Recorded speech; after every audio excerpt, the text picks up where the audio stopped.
Why am I just only seeing Hi, Aviv. Hello?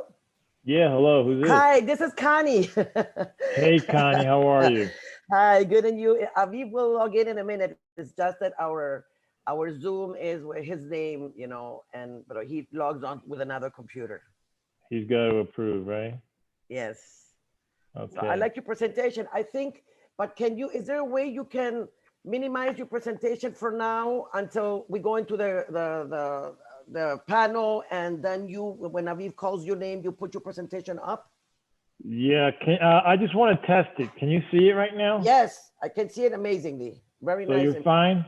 Yes, Okay. So I will stop sharing. yes.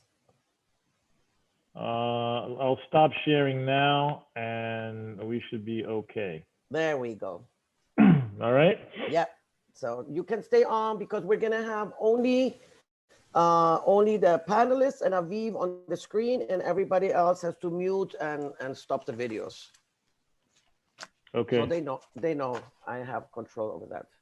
I got So on early just to make sure everything works.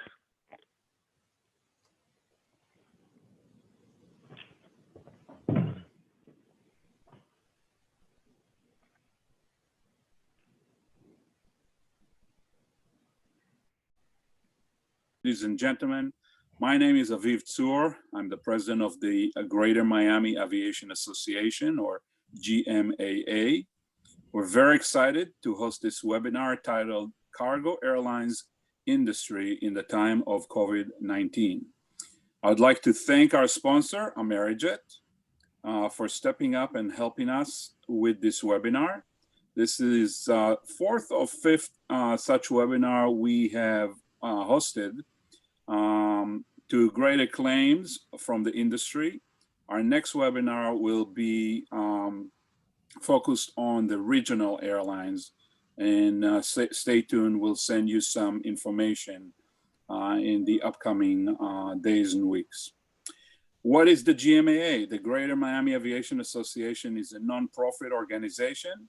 We were established in 1927 by industry giants such as Glenn Curtis, One Trip, and Eddie Rickenbacker to promote the interest of the aviation industry in South Florida. Their first goal was to establish an international airport in Miami, which they achieved a year later in 1928. Today, the GMAA is still the main advocacy group for its more than 300 member companies. Our other mission is to assist young aviators wishing to pursue careers in our industry. Over the past 15 years, we have expanded our activities, and we have granted over $750,000 in scholarships to students wishing to pursue a lifelong dream to become pilots, technicians, and flight controllers, but lacking the financial means. Each year, we are assisting at least 20 such university and technical college students with generous scholarships. We're very proud that many of the scholarship recipients are women, and we are eager to continue and promote this trend. With us today are many students who are enrolled in such programs, and they want to hear from some of the veterans who have been there and done that. So welcome. We have an incredible panel for you today. Please go to our website and check out the resumes for our accomplished speakers, because if I start describing their resumes, we're gonna need another hour. They truly are trailblazers and represent the many aspects of our industry. You know, I was interviewed last Friday on a local TV show, and I said that the COVID pandemic in the past 7 months has had the effect of 3 consecutive 9/11s. This may sound like a bombastic statement until you realize that commercial aviation globally contracted over 70% in that time period. We've lost 1.2 million direct jobs and probably more than double that indirect jobs. The global aviation industry and its many components, airlines, MROs, OEMs, suppliers, and others are in a crisis mode, hoping and waiting for another round of stimulus in the US. Amidst all this turmoil, one of the best performing segments is the cargo airline industry. Again, we have an amazing panel today, which will enlighten us about where we are now, what are the challenges and opportunities that they are facing, and what is the near-term future looks like. Please feel free to visit our website and examine the impressive backgrounds of the following panelists. If you have a question, please submit it in the Q&A and we'll try to get to it at the end of this webinar. So with us today, Rich Corrado, President and CEO of Air Transport Services Group, ATSG, one of the largest cargo airlines in the world. Our friend Derry Huff, VP of Sales and Marketing for Amerijet. Gary Wade, Director of Intelligence for Atlas Air. And I want to give a shout out to John Dietrich, the CEO of Atlas, who is in attendance in the audience today and has been a long time supporter of the GMAA. We have Eric Mathieu, Managing Director of Cargo Operations for American Airlines. We have Jason Clark, who's a Field Intelligence Officer for the TSA. And we have Ben Barrocas, who is the Country Manager, USA for IATA. We're very, very grateful to have all these esteemed gentlemen. I would like to start with you, Ben, and ask you to share with our audience IATA's analysis about the current status of the aviation industry globally and with an emphasis on the cargo segment. Ben Barrocas. Thank you, Aviv. Happy to be here. Thanks for the invite and good day, everybody. Can you hear me and see the slide, Aviv? We can hear you fine. Perfect. I am with IATA, the International Air Transport Association. We have over 200 members that represent 90% of the commercial traffic globally. We set safety standards, we do financial settlement, and we do advocacy on behalf of the commercial and cargo airline industry. So thank you. And what we'd like to do now, let me share my other one, hold on.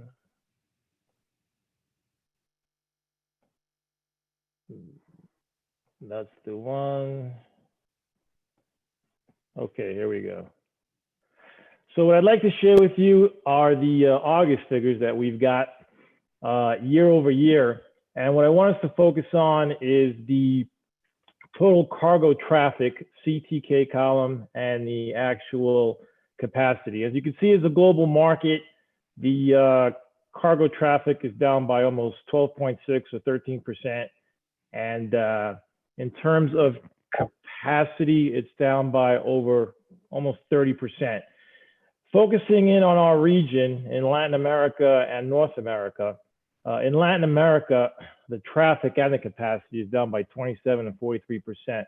What we're seeing is large drops in actual capacity that's being flown globally, basically because passenger aircraft aren't flying.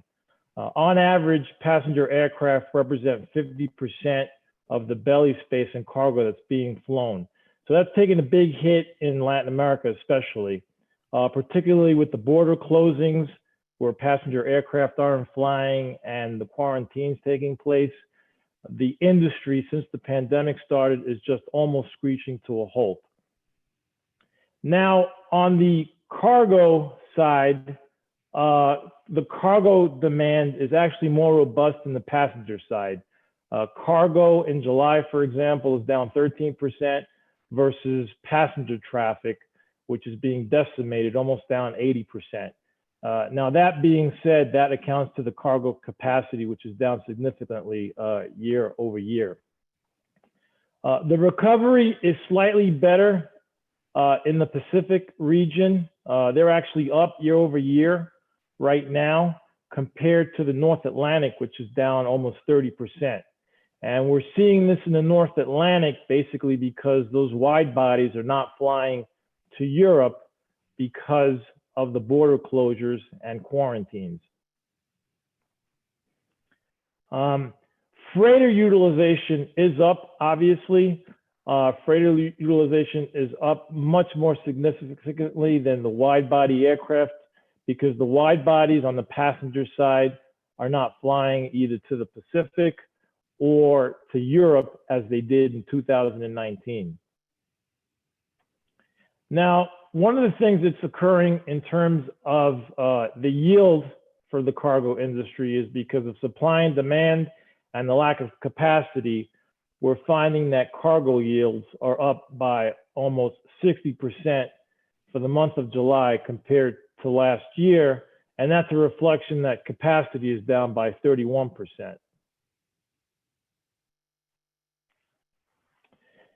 And looking at some of the broader indexes, PMI, the Purchases Managers Index, exports have rebounded sharply, and that follows the trend with cargo, obviously the PMI index.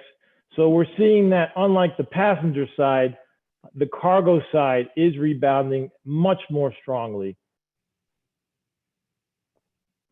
Now, what are the challenges that we're seeing in cargo so far? As you've heard, especially in North America, unfortunately, the airlines have shrunk. We've lost a lot of skill set labor. We've lost a lot of employees. Roughly an estimated 32,000 people have lost their jobs in the industry this year in the US alone so far. And these are highly skilled jobs. You can't hire someone and have them go out on the cargo ramp and work the very next day. It takes training and validation, especially in the dangerous goods area. So the skill set is a challenge as we start to lose these folks. The closed airspace is a challenge, especially for crew, which is something that we're advocating with governments in order to get standardization, because you can't have a crew fly into Hong Kong, for example, and quarantine for 14 days. You can't run a cargo airline or a passenger airline with those strict specifications right now. And obviously, as I mentioned before, the shortage of capacity is an issue for the industry. And some of the biosafety risks that some of the governments are initiated and put into place also are becoming a challenge overall. Now, to circumvent that, the airlines have gotten pretty creative in that they're carrying more passenger aircraft on the passenger decks. We've worked with regulators, EASA in Europe, Transport Canada in Canada, and the FAA, and they've allowed for some of that cargo capacity to go in the passenger area. And you're seeing that actually this is doing quite well, particularly for the Asian carriers, where airlines like Korean Airlines, American Airlines and United have flown all these all cargo flights and have helped them not to recuperate fully, but it's helped them somewhat generate some cargo revenue to offset the loss on the passenger side. Now, where the cargo industry is going to shine, and the next challenge is obviously in delivering these vaccines globally. 7.8 billion people have to be vaccinated all over the world. And according to our estimates, just to illustrate the challenge that we have in cargo, that would take roughly 8,000 747s. And obviously, we don't have 8,000 747s around, but it illustrates the challenge that the cargo industry is going to have during and to get out of the pandemic.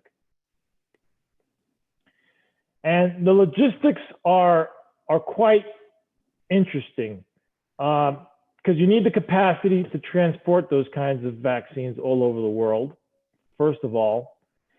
Some of the key considerations are the facilities, because you've got to have the cold storage around the value chain from the time that the vaccine is manufactured at the factory to the time that it's administered either at a pharmacy or at a hospital facility.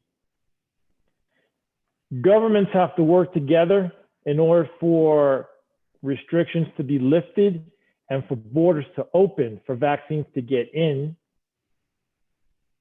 And there has to be the supply chain integrity, because as I said before, these vaccines have to be in cold storage from start to finish. You can't have a breakage within the supply chain, otherwise the vaccines will spoil.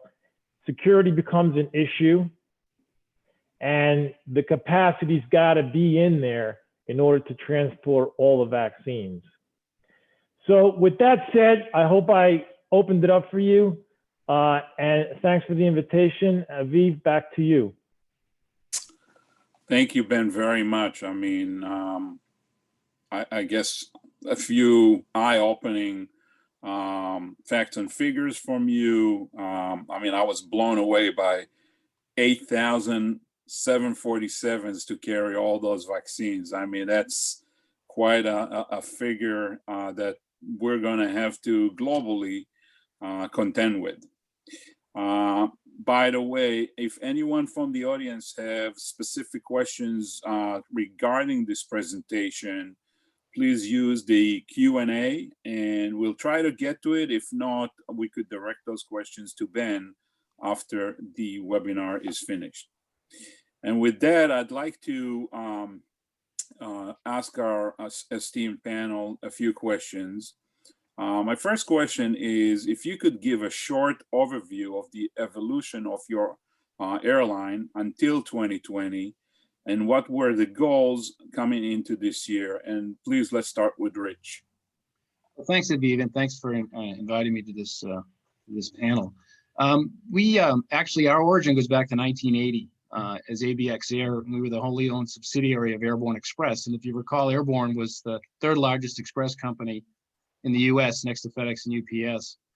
We were spun out as a public company in 2003 when Airborne Express was sold to DHL, and foreign companies can't own domestic airlines. And so from there, through several acquisitions and organic growth, we came to what we are today. And ATSG today is a $1.7 billion holding company. We own 3 airlines. 2 are all cargo, predominantly cargo, ABX Air and ATI. And we have 1 passenger airline, Omni Air International, is most of their flying for the US government. The core of our business is a leasing company called Cargo Aircraft Management. We lease converted 767 freighters. We're the world's largest lessor of freighter aircraft, and we have 2/3 market share in leasing the 767. And then we have 2 full-service MROs, maintenance, repair, and overhaul businesses. So we do C-checks and conversions. We have STCs for converting the 757. The 737, we're developing an STC to convert the A321 Airbus to a freighter as well. And then we have a logistics company. And probably the best example of the power of ATSG is, we put up Amazon's original network. We put up 5 aircraft. We put up a sort center. We did all the aircraft handling in the 5 or 6 airports they went into. And we were able to parlay that into a significant growth story to the point today we'll be leasing them 31 aircraft and flying 33 aircraft for them. Coming into this year, we had a lot of goals on the leasing side. We're going to lease 8 to 10 new aircraft, newly converted aircraft, I should say. We ended up leasing 15, and yes, the pandemic did have an impact on that. And then we were scheduled to put on 5 new flying routes. We put on about 8. And again, all the growth, the significantly heavier growth related to the pandemic. So a lot of effort in keeping the company safe and trying to do that. But certainly has been a more robust year on the cargo side. On the passenger side, a little bit more challenging, but we're getting through that as well.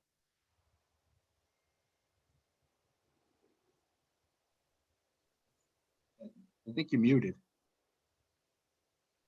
Thank you, Rich. Derry, the same question, please. Sure. So we came into this year, well, really in the last couple of years, we have been focusing on shifting our business model from being a regional, Latin American, Caribbean airline to more of a global service provider. We've also been shifting away from just being a, direct cargo operator to the public and to freight forwarders, to servicing customers such as the Department of Defense, doing a CMI contract work. For those of you who are not familiar, that means that you fly an airplane under contract dedicated to servicing somebody like the post office or DHL or somebody else.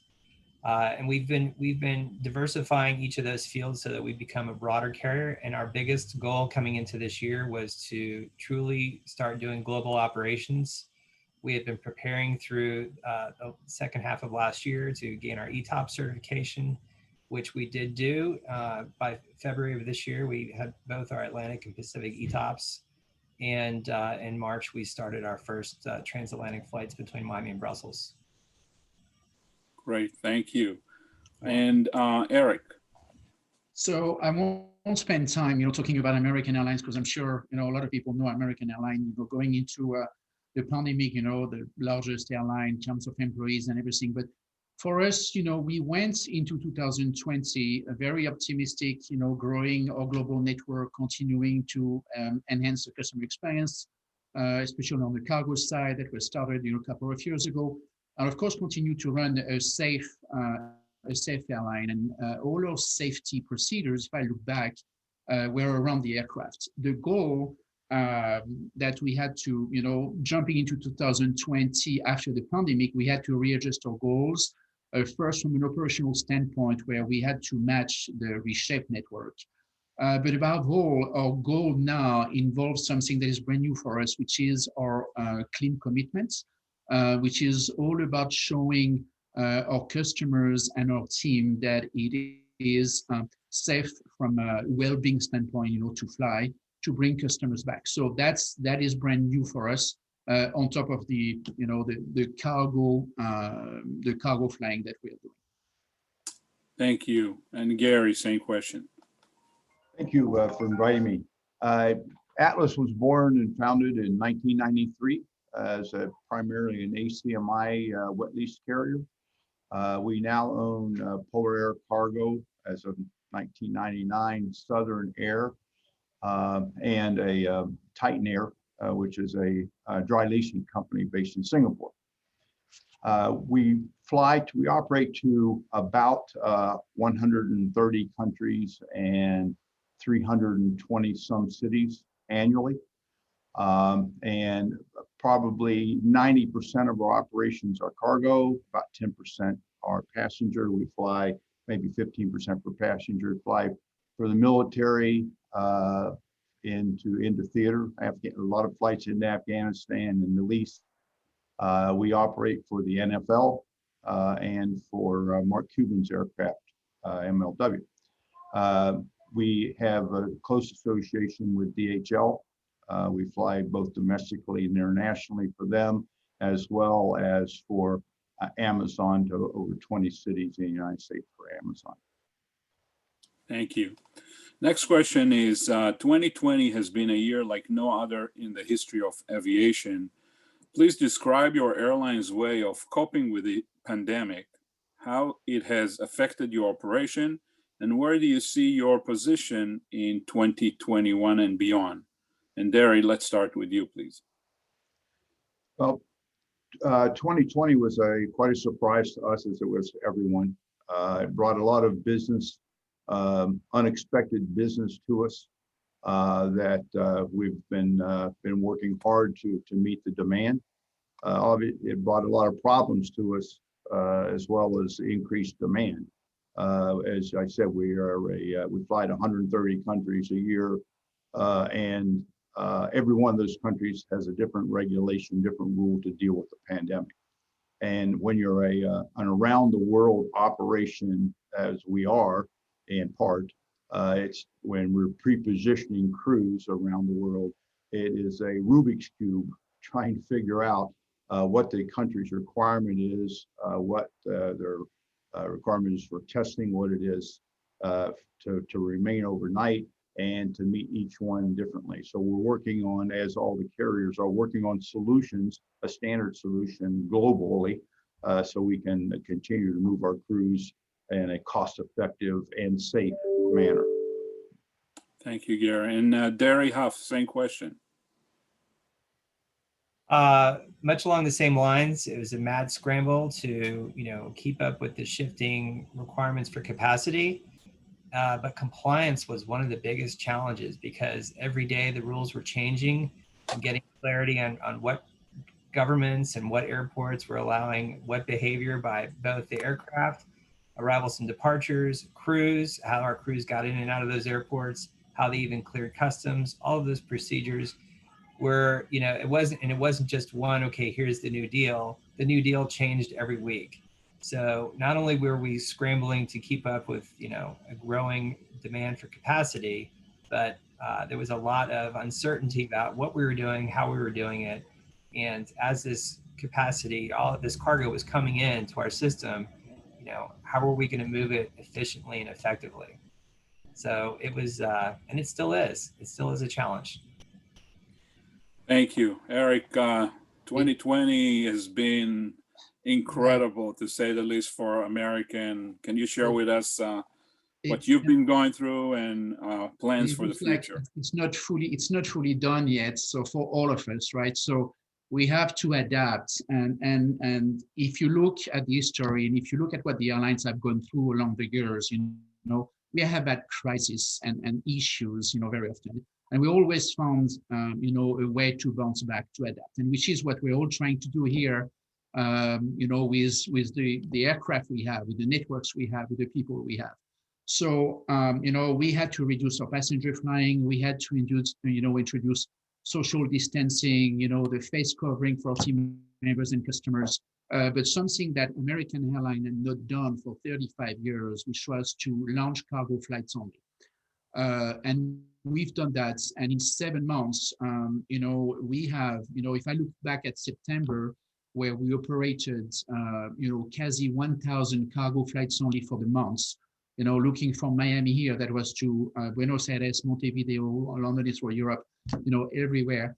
That has changed the way we do business in a way that I think is extremely important for the airlines and the cargo industry. If I look at what's happened as American Airlines, right, where we are first a passenger airline, and then we try to optimize our revenue with the belly of the aircraft with the cargo, your network planning team is first looking at where it makes sense for you to fly to get passengers revenue. And then, you know, you get the cargo revenue. What we've seen happening is that we have started cargo-only routes to Buenos Aires, you know, to Santiago, Chile, and so on. And then because of the cargo revenue, because of the cargo needs and what we were flying, then we've been able to transform those cargo flights only into passenger flights. So that is actually helping us, you know, the cargo, which is the first time, you know, in the history of the network planning and the route scheduling that we have, the cargo is actually looked at first, you know, currently under what we have. For 2021, you know, on the cargo side, American Airlines, about 18 months ago, we started to implement a new end-to-end system, you know, which is reducing, you know, the other issue that we have in the cargo industry is that we need to get the tools that we have, you know, for the 21st century. So we embarked about 18 months ago to introduce a new end-to-end tool that we've been developing despite the COVID crisis. So we will continue to do that to make things easier for our customers and for us. And also, as you know, Ben was mentioning, there's a lot of focus on the COVID vaccine and what will be required from the airline. Thank you. I just want to say, Eric, that I've done my share. I flew on American Airlines at least 7 segments in the last few months, and excellent service as usual, and hope to fly more. Rich, same question to you, please. Yeah, well, we dealt with a lot of the same issues that folks have already mentioned. You know, we were considered essential workers. All of our subsidiaries were, so everybody kept coming to work. And rather than staying home, or even when the state shut down, we got the special letters in case they got stopped by anybody. But everybody had to keep coming to work. And so our focus went in keeping our employees safe and keeping our customer needs met. Which, you know, we had to go out and get masks, temperature measurement systems, all kinds of different things. But one of the things that one of the challenges we encountered that we didn't think of was that a lot of our vendors had much bigger problems than we did. We had very strong demand. We talk about it all the time, how fortunate our business is. That demand was strong when you look at how many businesses are suffering right now. And things like our cargo conversion company, IAI in Israel, had to shut down a number of times. And so we've had to, you know, kind of change our delivery schedule. Their supply chain has been disrupted. Our MROs, you know, we do overhauls for, C checks for Delta, United, Frontier. Well, immediately they stopped their C check lines. And so we had empty hangars that we had to fill quickly. Now, luckily we have our own planes. And so we reshuffled where we were bringing our aircraft. But it just goes to show how interconnected everything is and how interconnected everybody is, that although, you know, you're doing fine and your demand is doing fine, you rely on so many other organizations and companies to have your operation go well. And so that was a challenge that we've been able to overcome, but it certainly was a challenge. Thank you. I want to now turn to Mr. Jason Clark from the TSA. Obviously, the recovery will have to be in compliance with some rules and regulations. Could you please discuss the threats that the aviation industry is facing today, and specifically the cargo industry? Thank you again for inviting me today, and good afternoon, everybody. With respect to the threat specifically facing aviation and specifically cargo, the bottom line is, and everything I'm going to say today is unclassified, we're not tracking any specific threats, but clearly the threat remains persistent. When we discuss the threat as we see it in the intelligence community, we're talking about capability and intent. And when we talk about the intent and how this matches up with capability, I'm going to focus on two groups particularly, which would be Al-Qaeda and its offshoots and ISIS going forward. The way I look at it is kind of right now we're in a resetting of the board, if you will. And this is the way I'm seeing it. The last 20 years, we've had a particular situation, which was Al-Qaeda and its core group in Afghanistan. And then the last 5-6 years, we had ISIS pop up, in Syria and Iraq. And then that's kind of been the situation as we've dealt with it recently. But trends I've seen going forward and how we're going to shape the threat as we look at it for the next 10-20 years going forward are primarily this. In Afghanistan, Pakistan, you guys are familiar, the US is pulling out, and then the Taliban's looking at, taking over again. And then we're going to look at, the group that we all had extreme concerns about, especially with respect to aviation. They're going to regain that freedom of movement. They're going to regain that security that they had in their home base of operations.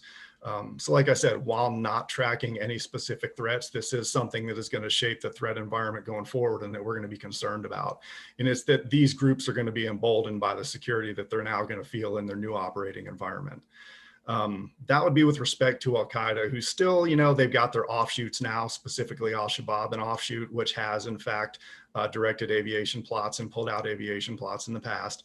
And they've also been extremely active. They've been active to the point where AFRICOM has actually requested, to expand their field of drone strikes against Al-Shabaab. So that's an expansion of the situation that we're seeing in Africa. Africa looks to be the new front in a number of ways. So with respect to ISIS, one of the things that was, I wouldn't say, one of the things, at least we had a handle on them when they were in Iraq and Syria. Now I equate them to more of a global virus. Once they lost the caliphate, they need to find new places to go. And since they've expanded, they've created fronts in places that typically had not been a concern for us, and specifically those of you that fly to 130 countries and all these places in the world. So with respect to their expansion, one of the places that we're focused on right now is in Southern Africa. You guys have seen that they have basically started to take over a port city in Mozambique, which is of concern. And then this looks to be an opening up of a new front, not necessarily Iraq 2014 version of ISIS, but they look to be expanding their operations down there. They're not as ideologically motivated in Southern Africa. This looks more of like a monetary thing, but they're happy to loop their cause in with local causes for anybody that can help them, perpetuate their ideology going forward. So that's kind of like the two major trends I see globally as we look forward. Al-Qaeda remaining stronger in their core in Afghanistan, and then ISIS as an offshoot and creating these other groups in places, like I said, opening up new fronts with particular eyes on Africa, and not just Southern Africa, but a number of places down there.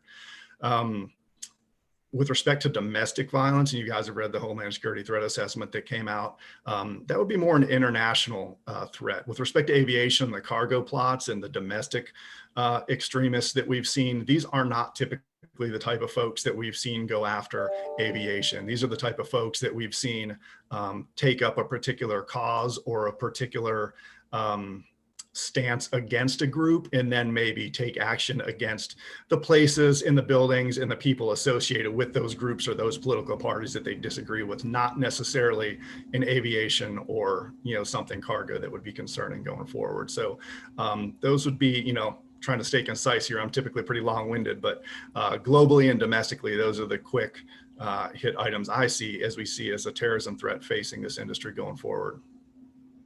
Okay, well, suffice it to say that we're not only facing an enemy when it comes to the pandemic, but also we still have our old enemies who are trying to affect our industry and have done so for the past almost 20 years.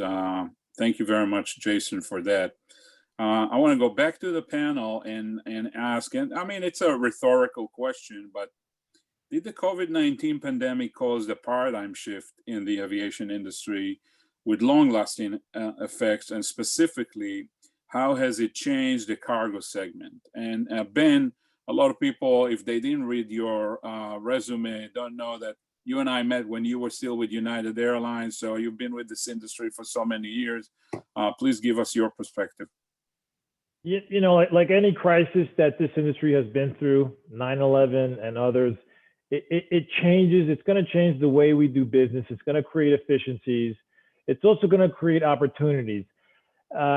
In terms of cargo, I think the one good aspect for cargo is that it changes the way that the passenger airlines view cargo. Because as Eric said, in the past, the network planners would plan only for passenger opportunities.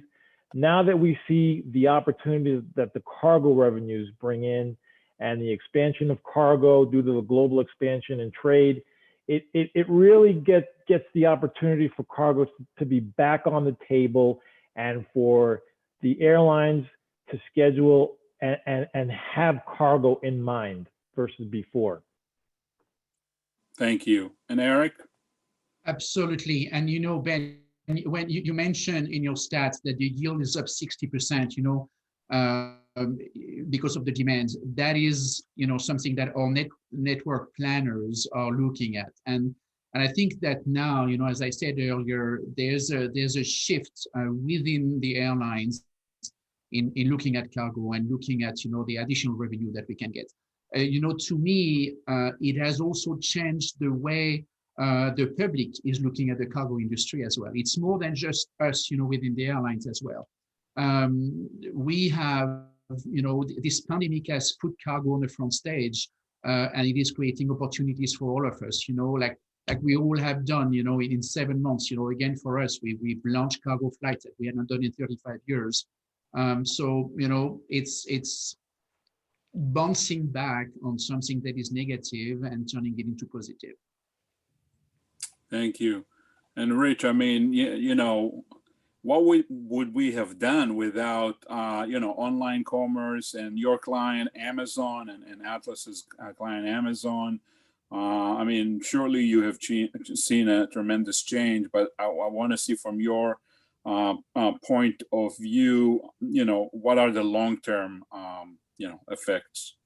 Yeah, well, it's interesting because if you look at air cargo, there's really two broad segments. There's long haul air cargo that moves, you know, large consolidations and things like that. Then there's the express business, and that's your FedEx, UPS, Amazon, DHL, the integrated business, and they carry the e-commerce. And if you look, there was an IBM retail consulting study that was out in August, and they did an analysis, and they came out and said, hey, it looks like e-commerce volume growth has been dragged forward 5 years by the pandemic.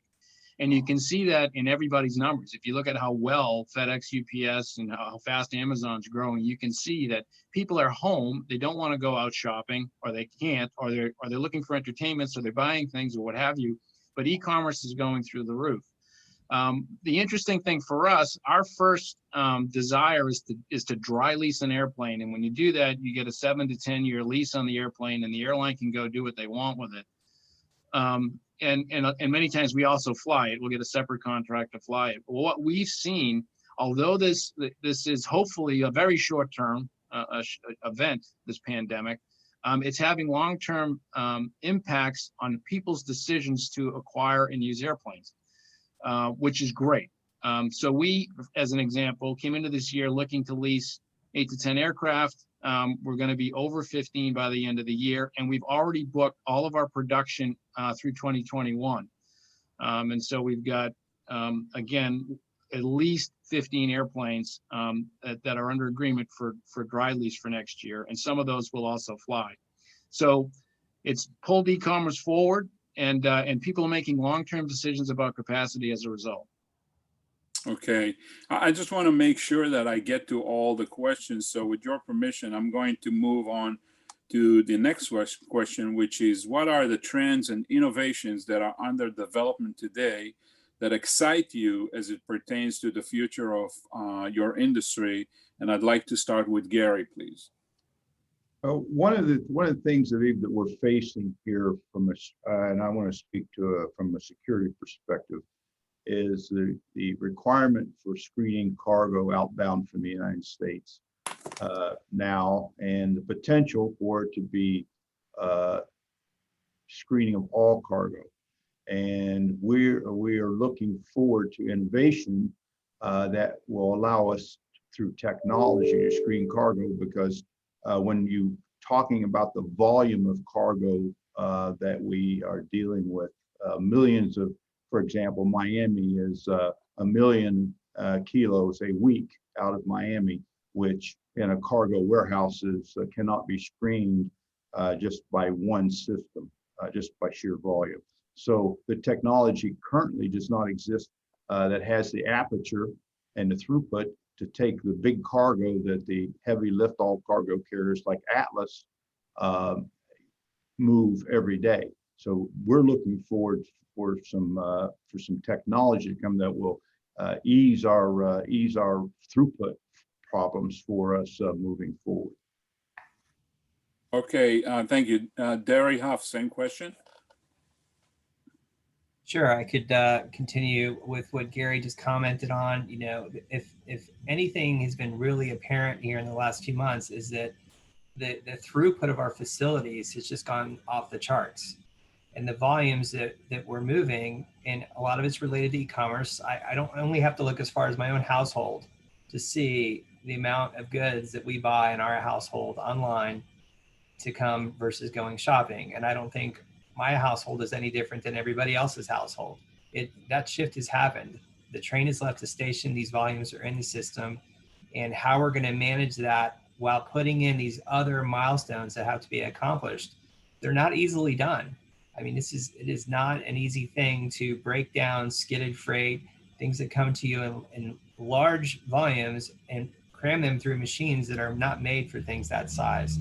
So there needs to be a next step in innovation there. And I'm sure that just like anything else, where there's a need, somebody will step up and produce a product that works, but it's not quite there yet. So it's going to be a challenge as we take these next few steps. Thank you. And Rich, what technology and innovation you see out there that excites you for the future? Well, I'd have to go to, we're in the process right now of developing an STC to convert the A321 Airbus, and it just took its first flight out of Sanford Airport last week, as a matter of fact, and we should have the certification by the end of the year.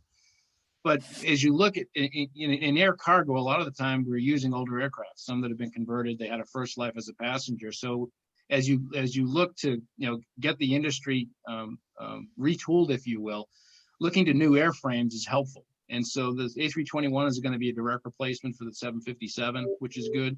We also put out last year, we got an STC approval for a 737 Flex Combi.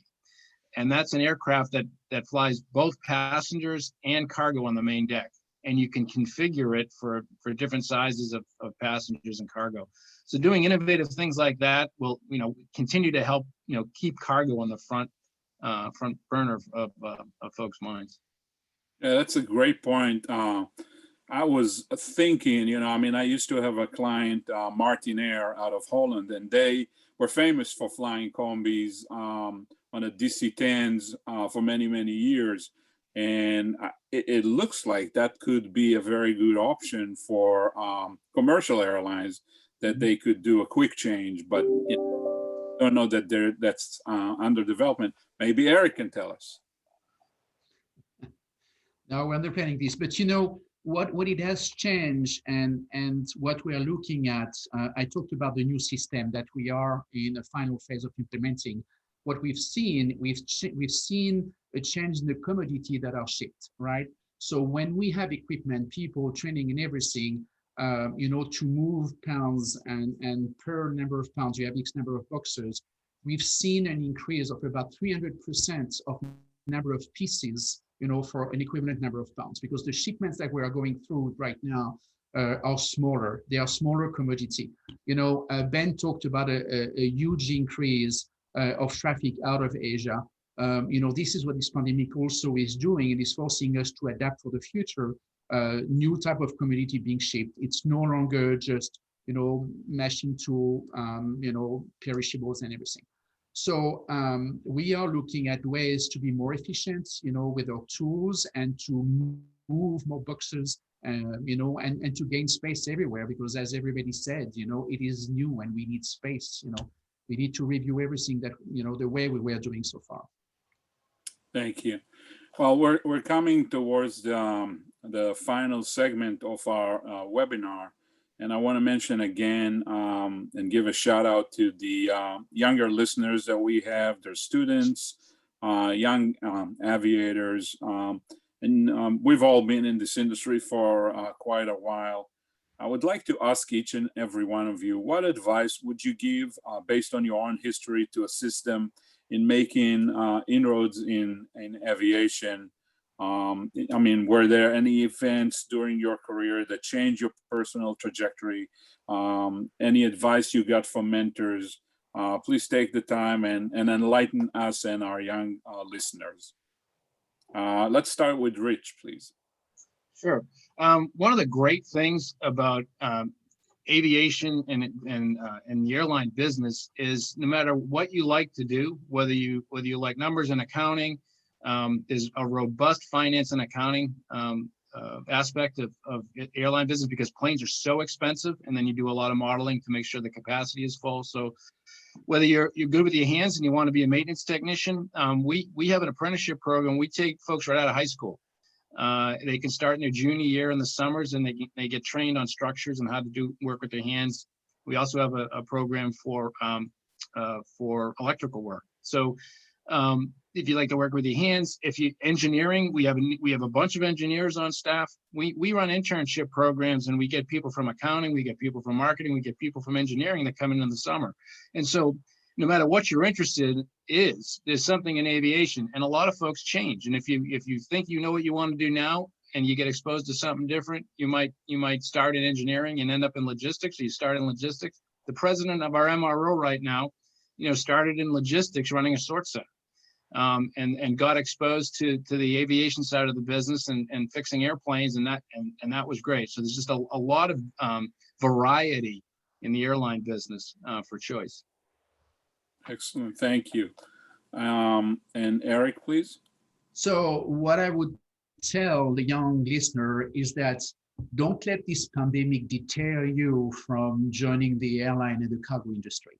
If I look back personally, what I went through, I started in Europe, in 1991 with a very small team.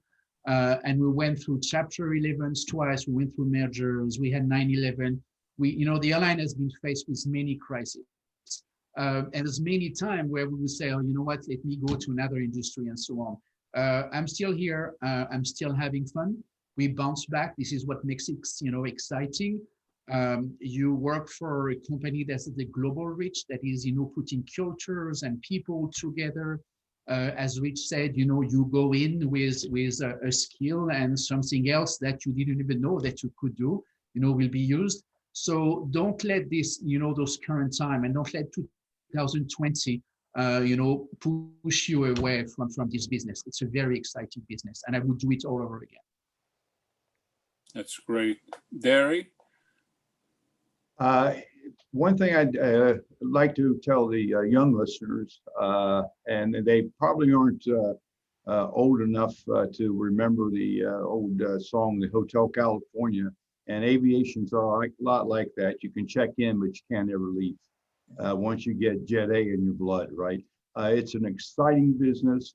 And the one thing that the young folks that are starting on their careers need to know, the most important thing about a career is you want to come to work every day.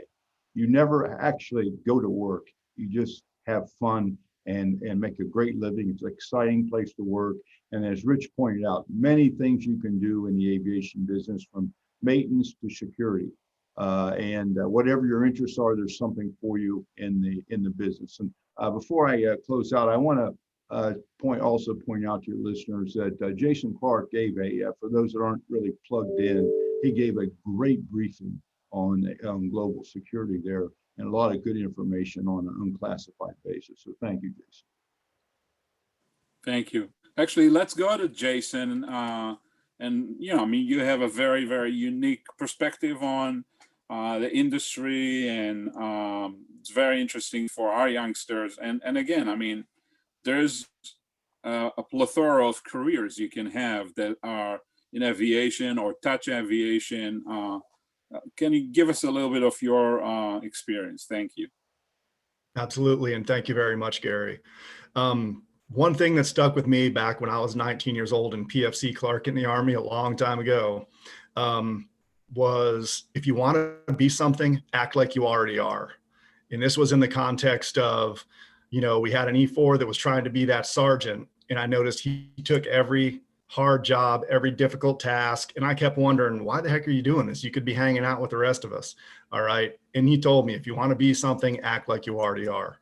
So if you want to be that leader and you want to be that professional, if you're 18, 19, 20, and you don't have that experience behind you and you don't have that depth and breadth of knowledge, you can still show up and be a professional every day. You can still show up and be that person that when people look at you, they say, I can trust this guy because he's going to be there and he's going to give it his best every day when he shows up. And that will start to get you that experience and that notoriety as a go-to person. And then you eventually will get those more difficult and more meaningful tasks along the way as you find yourself along the path to success. That sounded a lot like some of the lessons I was giving my kids as they were growing up, but I really do appreciate it. I tell my first grader that. He doesn't get it yet. Derry Huff, same question, please. Sure. What I would tell them is there's always drama in aviation. Okay, when I look back, 1984, as a senior in high school, I decided to go down the road of becoming a pilot, because all you saw on the news was how all the Vietnam era pilots were retiring. There was going to be no pilots. So I went down that road. Guess what happened in the next couple of years? Eastern Airlines went under, Pan Am went under. That was over 10,000 highly qualified pilots hit the street while I was walking around with a freshly printed pilot's license. I got a job though. I persevered, I stuck with it. 1992, the Gulf War started. Fuel went through the roof. Again, dramatically changed the environment for the airlines, and it goes on and on and on. 9/11, every single economic swing, for our country and for the world affects aviation. It is an up and down cycle, but once you're in it, you will love it. And don't let anybody tell you you can't do it. If you want to do it, do it. That's great. That sounds a lot like the speech you gave last year when you received a very prestigious award in our gala, and that resonated very well with the scholarship recipients that were in the audience. Ben, you started us off. Go ahead and tell us your perspective. Thank you. So one doesn't join this industry because they want a job. One joins this industry because they're following a passion. And this industry will have its ups and downs. It's had pilot strikes, the dot-com bust. It had 9/11, Chapter 11, SARS, the Great Recession, MERS, and now this great pandemic. If anything, it shows that this industry is resilient. The world needs global aviation. It needs for goods to be flown from place to place, and it needs people to fly globally, because it's the only way that the world will grow economically and expand. So my words of advice to those of you out there that want to join the industry is to, one, first follow your passion for the industry, and two, keep the course. Do not allow these ups and downs of the industry to keep you out, because it is a resilient industry and it will come back. great words of wisdom, Ben. And from my end, I want to tell young people in the audience, remember that the road to recovery of the global economy is going to go through the aviation industry. We are going to be the ones who are going to mobilize people and goods all around the globe in order to recover from this pandemic. And if you're thinking it is in such bad shape right now, there's such a problem with aviation and with airplanes not flying, well, always think that whenever there is a crisis, there is an opportunity. What's going to happen as a result, or happening already as a result of this pandemic? A lot of the old-timers, pilots, mechanics, and such are retiring for good. We're going to need new blood to replace those people that had tremendous knowledge, but just went through all those crises that Ben described, and are in their mid to late 60s, maybe even beyond. This is the opportunity you have. I mean, we have statistics that in Miami over the years, 1 out of every 4 jobs is related to aviation. Aviation jobs, by and large, generate salaries that are in the 70s as an average, as in the 70,000 and up. So you can have a beautiful career. You don't even have to be a college graduate. You could be a mechanic or a technical person and still have a wonderful career in aviation. And I'm hoping that this amazing panel, and I want to thank each and every one of them, enlighten you about the cargo industry, gave you a glimpse of what it takes to be at the top like they have, or they are. And believe me, they did not start at the top. Every single one of them worked their way up through some challenges to get to where they are today. I want to end this by saying that the GMAA is a 501c3. We are a nonprofit organization. As such, we are our lifeblood is membership of members and donations to our scholarship foundation. Please, please, please go to our website, find out ways to get involved and assist us. I mean, this has been a horrific year for nonprofit organizations as well, because we have not been able to do any events that usually generate revenues for us. I want to thank everyone that's has joined us today, and please don't forget to join us again in November when we have our regional airline panel. Thank you very much. Thank you. Goodbye. Thank you, Aviv.